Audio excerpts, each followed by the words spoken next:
ಯುಗಾದಿಯ ಪ್ರಸಾದಕ್ಕೆ ಮಾಡ್ಕೊಳ್ಳೋ ಅಂಥ ಯುಗಾದಿ ಪಚ್ಚಡಿ ನಾನು ಇವತ್ತು ನಿಮಗೆ ತೊಗೊಬಂದಿದ್ದೀನಿ. Welcome back to home cooking channel. ನಾನು ನಿಮ್ಮ ಅನಿತಾ. ಬನ್ನಿ ಹಾಗಾದರೆ ಮಾಡೋ ಪ್ರೋಸೆಸ್ ನೋಡೋಣ. ಒಂದು ಬೌಲ್ಗೆ ಒಂದು ಸ್ವಲ್ಪ ಹುಣಸೆಹಣ್ಣ ಸಿಪ್ಪೆ ಮತ್ತು ನಾರೆಲ್ಲ ತೆಗೆದಾಕೊಂಡು ಚೆನ್ನಾಗಿ ತೊಳ್ಕೊಂಡು ಆ್ಯಡ್ ಮಾಡಿಕೊಂಡು ಒಂದು ಸ್ವಲ್ಪ ನೀರು ಆ್ಯಡ್ ಮಾಡಿ ಇದಕ್ಕೆ ಒಂದು ಸ್ವಲ್ಪ ಹೊತ್ತು ನೆನ್ಕೊಳ್ಳೋಕೆ ಬಿಡ್ತಿದ್ದೀನಿ. ಹುಣಸೆಹಣ್ಣು ಹೊಸದಿದ್ದರೆ ತೊಗೊಳ್ಳಿ, ಯಾಕೆಂದರೆ ಯುಗ ಆದಿ ಇರೋದ್ರಿಂದ ಇವಾಗಲೇ ಸ್ಟಾರ್ಟ್ ಆಗ್ತಿದೆ ಅನ್ನೋವಾಗ ಹೊಸದು ಹುಣಸೆಹಣ್ಣು ಬಂದಿರುತ್ತೆ, ಮಾವಿನಕಾಯಿ ಬಂದಿರುತ್ತೆ, ಬೇವಿನ ಹೂವು ಕೂಡ ಬಿಟ್ಟಿರುತ್ತೆ. ಸೊ ಹಾಗಾಗಿ ಹೊಸದನ್ನೇ ಬಳಸ್ಕೋಬೇಕು ಅನ್ನೋದು ಒಂದು ರೂಢಿ.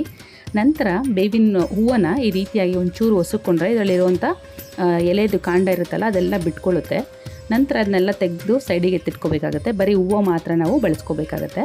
ಈ ರೀತಿಯಾಗಿ ಹೂವೆಲ್ಲ ಸಪ್ರೇಟ್ ಮಾಡಿ ಎತ್ತಿಟ್ಕೋತಾ ಇದ್ದೀನಿ. ನಂತರ ಇದಕ್ಕೆ ಒಂದು ಸ್ವಲ್ಪ ಬೆಲ್ಲ ಆ್ಯಡ್ ಮಾಡಿಕೊಂಡು ಇದೆಲ್ಲ ಕರಗೋವರೆಗೂ ಒಂದು ಸ್ವಲ್ಪ ಹೊತ್ತು ಬಿಟ್ಬಿಡೋಣ.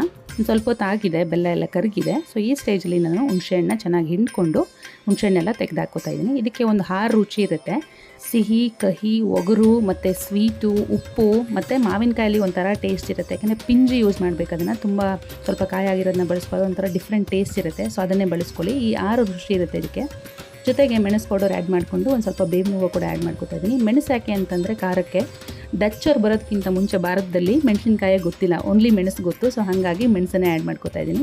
ನಂತರ ಪಿಂಜಿ ಮ್ಯಾಂಗೋ ಅಥವಾ ತುಂಬ ಚಿಕ್ಕದಾಗಿರೋವಂಥ ಮ್ಯಾಂಗೋ, ಇನ್ನೂ ದೊಡ್ಡದಾಗಿಲ್ದಿರೋಂಥ ಮ್ಯಾಂಗೋನ ಚಿಕ್ಕದಾಗಿ ಕಟ್ ಮಾಡ್ಕೊಂಡು ಆ್ಯಡ್ ಮಾಡಿಕೊಂಡು ಒಂದು ಸಲ ಎಲ್ಲ ಮಿಕ್ಸ್ ಮಾಡಿಕೊಂಡ್ರೆ ನೋಡಿ ಪ್ರಸಾದ ಉಗಾದಿ ಪಚ್ಚಡಿ ರೆಡಿ ಆಯಿತು. ಖಂಡಿತವಾಗ್ಲೂ ಯುಗಾದಿ ಬಗ್ಗೆ ಟ್ರೈ ಮಾಡಿ. Thank you.